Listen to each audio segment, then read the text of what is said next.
make love. Hello and welcome everyone to Riding with the Marks.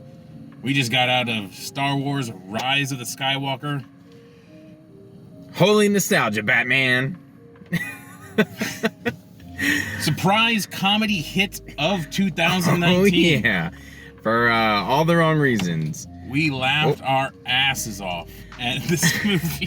First, I don't know if anyone is ever interested in our theater experience, the stories that we have, but this one's a doozy. So Matt and I, in our old age, have horrible communication and horrible memories.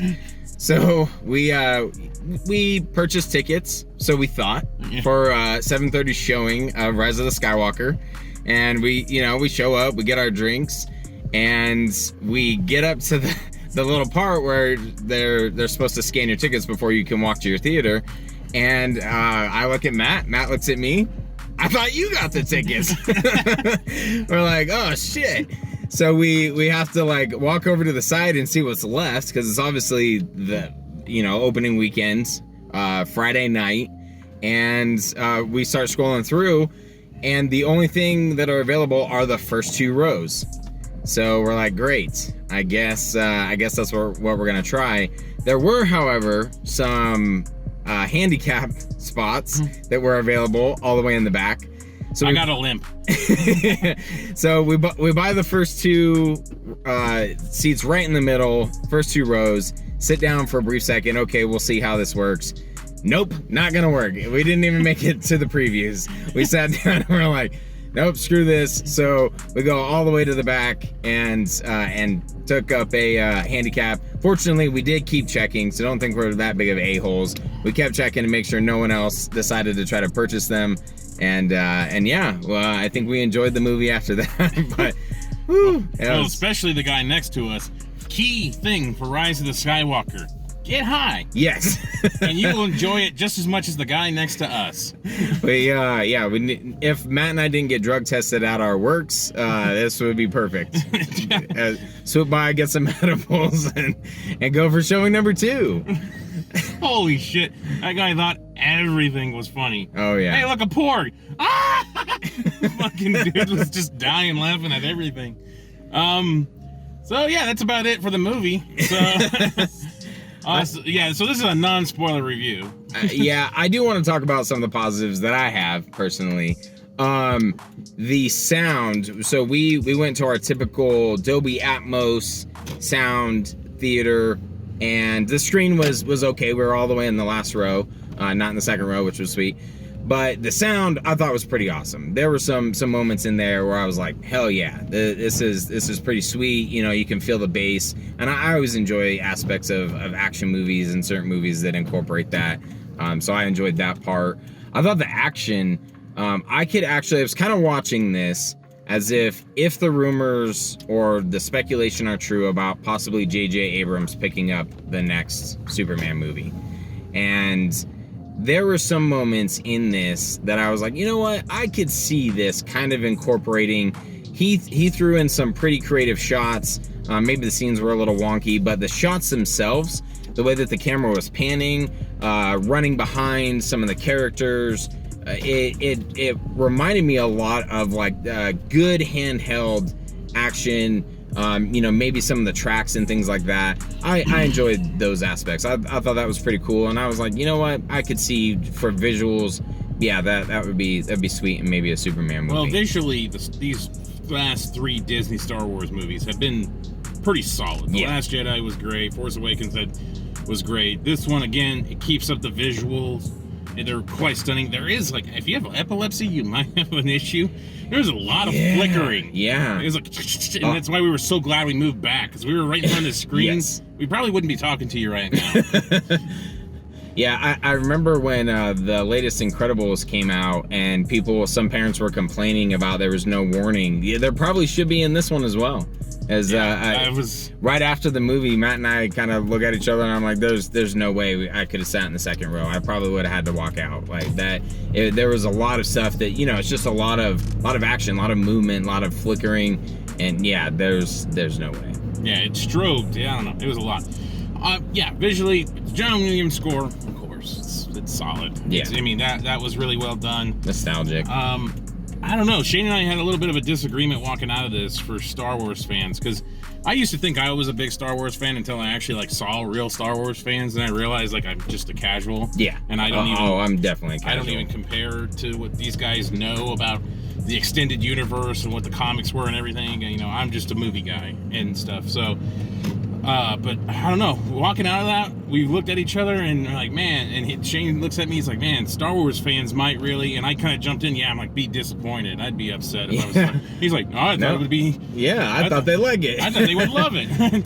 So it was kind of like it was a mixed feeling, because I kind of felt like this kind of just like shit on a lot of stuff that you would like. Yes, there's a lot of nostalgia and Easter eggs thrown in there, but I thought like the whole mythos, the universe and everything, I thought it kind of really shit on it and did it in a poor way.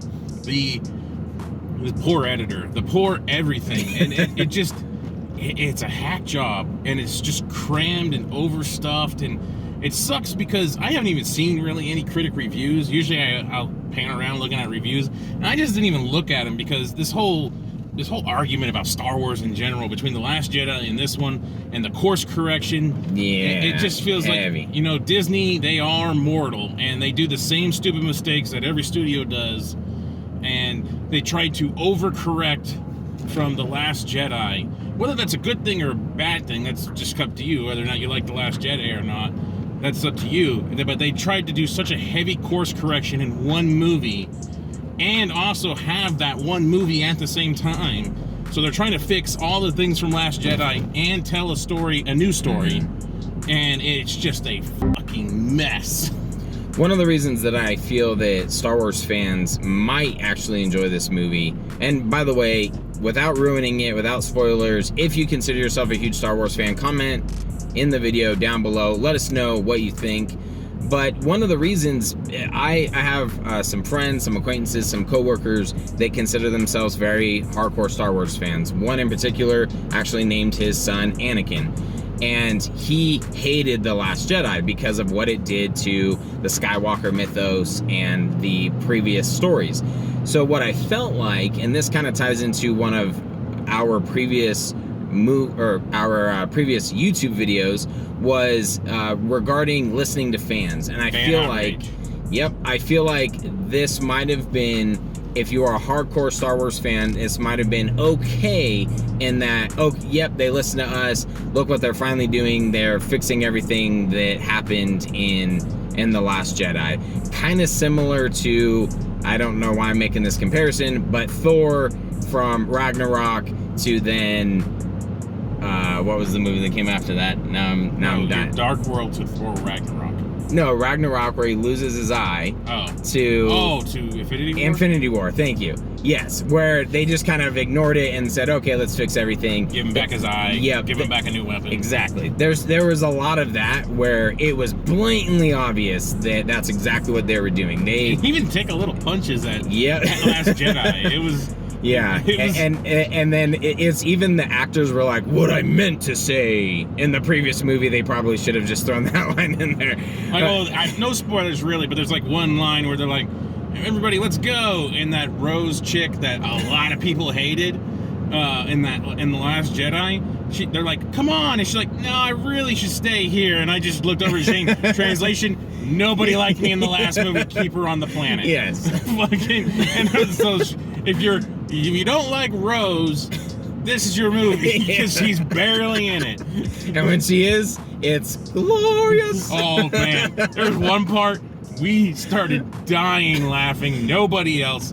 We laughed at the most inappropriate times. And that's why it wins Comedy of the Year. Oh, dude, my cheeks were hurting. We were laughing so hard at some of this shit because it was so absurd.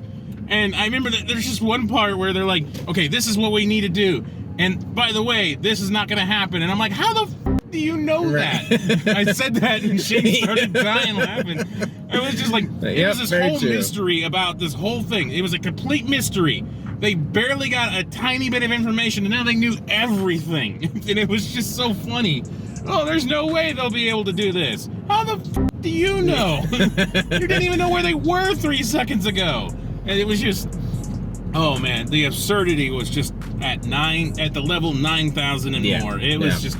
I actually kind of enjoyed this movie for the wrong reasons. For the wrong reasons. Oh yeah. This is like Hellboy. Yeah. Where we kept laughing at all like the absurdity because it was like batshit crazy. I felt myself laughing, having a good time. You know, Matt and I were, I think because of where we were seated, we were kind of a little bit more away from people, so we talked in this a little bit more than we would in a normal movie. We did talk a lot. We kept throwing out comments and stuff. Yeah, but it worked, and so I kind of enjoyed it for that. I also think so. My two oldest kids, they're early teens.